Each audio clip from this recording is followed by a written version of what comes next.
And the last episode of season one is titled Garrity.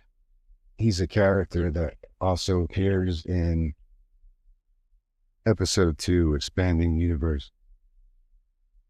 And Garrity is kind of based on a little bit of Sean Hannity, not just him personally, just the political talking head that's on television and radio. Nothing against Sean Hannity, but he wasn't a complete inspiration. I actually thought it would be funny to see like Jon Stewart play this role because when Jon Stewart was doing it, he was kind of the opposite.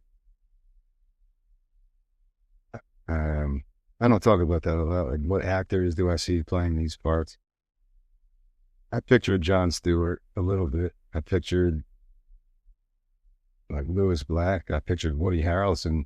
Because Woody Harrelson could go that crazy type of character too. It's based on Network. Like, I'm not lying about that. Like, I'm not trying to hide the fact. The movie Network was 1975 or 76. I forget. But Network was about cable news and how cable news commercialized became a propaganda tool in so many different ways. So this is my version of Network, but based on social media trolls and digital culture. This is, if I had to pick my favorite script, like if I can only have one of these scripts made, it's really tough. I don't know, but this will be in consideration always. I wrote a rant at the end of this, towards the end. It's like a 3-page rant, kind of based on Howard Beale at the end of Network and throughout Network, Howard Beale's speeches and stuff. And it was one of those rants that just came out. And yeah, I had to edit it like for weeks to polish it. Every time I read it, I noticed something different and I had to edit it and edit it and edit it. And it will be tough for an actor to get through, but my thinking is it's based in a newsroom, so the actor can actually be reading the cue cards if they can't memorize the whole thing. I don't know how actors do it. I don't know. I'm clueless with this stuff.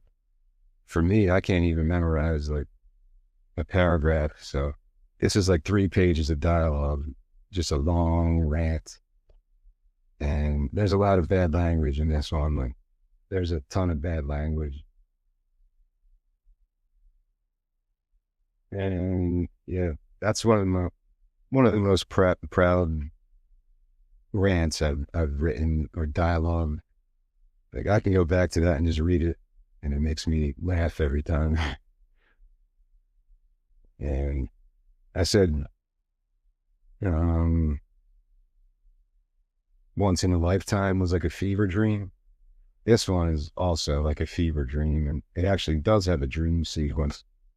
Half of this script is a dream sequence, which might be hard to do without CGI and animation. It might be almost impossible. So this could be similar to Wizard of Oz, where it starts out with normal production, normal live actors.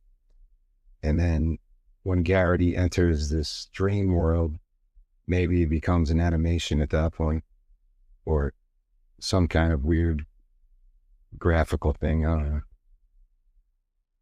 Because, I have weird psychedelic stuff during those parts. And yeah, I don't like having too much gun violence in my stuff, but this one has gun violence. Like, towards the end, yeah, there's gun violence, and yeah, it's a sensitive topic, but I feel like if you're going to make a movie with it, you might as well put it out there for people to discuss it. It's not violence just for the sake of being violent. And I intentionally put it that no one gets hit by the gunfire at the end, because it's one of those type of deals where does putting violence in your writing promote violence, or putting stuff in your music, does that promote that? Like before, I never had to think about these things. I would just write a story and be like, well, most of the movies I've seen have sex, bad language, and violence, so I better put some of that stuff in mine. So you start to begin to wonder, will this have an effect if I put violence in this? Is this going to promote violence? You start to have those debates in your head. But for this story, I don't think it could work anywhere else, because it involves Garrity kind of going through a breakdown until he kind of collapses totally at the end. And I don't think I could have ended it any other way. But I don't think it's that crazy to end it like that. Does it go back to Easy Rider again? Kind of does, yeah. I just kind of realized that right now. That it's a good bookend. The first episode, Last Prisoner, ends with a very similar scene to Easy Rider. And this one does too. Like, it's kind of weird like that, because The Last Prisoner is the first episode. Garrity is the last episode. Ideally, if everything went as I wrote it. But again, if somebody saw this script, read this script, and wanted to make it into like a feature not associated with my series, they bought it from me and they just wanted to make it into a feature film, yeah, I'm totally cool with that. I'll just have to reorganize everything else. I don't care. Like, I got 24 episodes for future seasons, so I could always add different things or reduce the amount of episodes. For some reason, that is like the number 12 when I do how many episodes in a season. That's just my OCD or whatever. Doesn't matter. But yeah, this one's good. If you don't like bad language and violence, the only movie I could compare it to is Network. And of course, Network ends with violent gunfire at the end. And this one ends in a similar fashion. I'll just say that like that. So I didn't copy Network, but I followed a lot of those similar patterns, I would say. I'm openly about it, like, open about it. I've watched Network a couple times a year. I watch it. Like, it's one of my favorite movies. And I don't think any other movie made me think as much about just how the world works than Network. And I think I mentioned on my Substack page, it's like, if you go back and watch Network today, it's like the same cycle that we're going through now.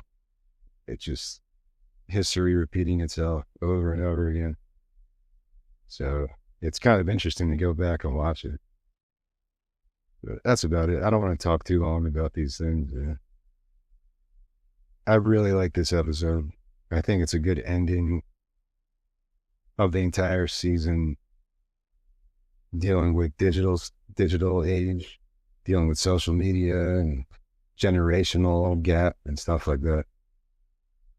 But there's funny moments as well. I think that's about all I could really say about it without ruining anything. Yeah, that's about it. If you've ever seen Network, you'll probably get how it ties into that one. All the satire stuff I'm trying to do and the criticism of some aspects of social media and the digital age where anyone can track your digital footprint and all that stuff. It's along those lines. But Network dealt with cable news. I guess cable news wasn't commercialized before that era. I'm not even educated on this. I guess at some point it was all just like PBS. There was no commercialized 24/7 cable news like that. So I brought that same concept to the current age we're in now, because it's set in modern times with the political nature of the internet as opposed to cable network news.